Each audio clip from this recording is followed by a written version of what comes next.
Hari kedua operation saya dah boleh berjalan, saya dah boleh keluar, saya dah boleh solat. Saya nak berkongsi sedikit pengalaman menjalani pembedahan minimally invasive surgery ataupun MIS di PMC.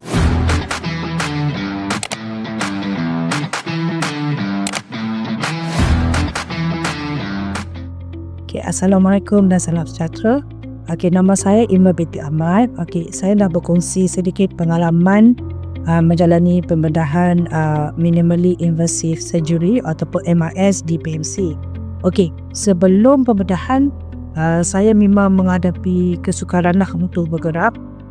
Selama 3 tahun saya sakit sebelah kanan, daripada pinggang ke sebelah kanan kaki ke bawah. Saya sukar nak berjalan, susah nak bangun, susah nak solat. Ada masa sakit, ada masa lama. Jadi selama 3 tahun tu saya banyak pergi klinik, makan ubat, tak sakit. Tapi sejak 2-3 minggu sudah dia jadi makin teruk. Jalan sikit pun sakit. Kalau sebelum ni saya pergi kerja, balik kerja baru sakit. Tapi kali ni jalan pergi sikit pun dah sakit. Jadi susah lah nak pergi kerja, nak buat apa-apa aktiviti pun susah.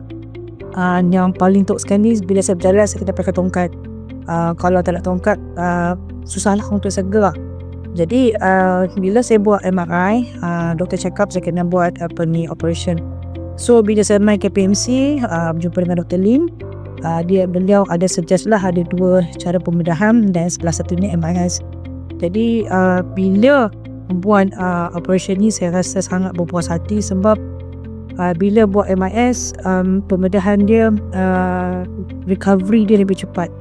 1 hari selepas pembedahan pun saya dah boleh duduk, saya boleh slowly berdiri dan slowly berjalan. Hari kedua operation saya dah boleh berjalan, saya dah boleh keluar, saya dah boleh solat macam biasa. So jadi kalau total perempuan kalau ada masalah sama seperti saya, jangan berlengah lagi lah dan bolehlah consider buat MIS.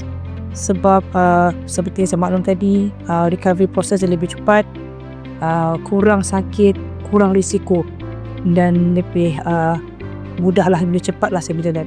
Jadi tengok saya berjalan pun dah tak pakai tongkat. Alhamdulillah, sekejap lagi saya akan discharge.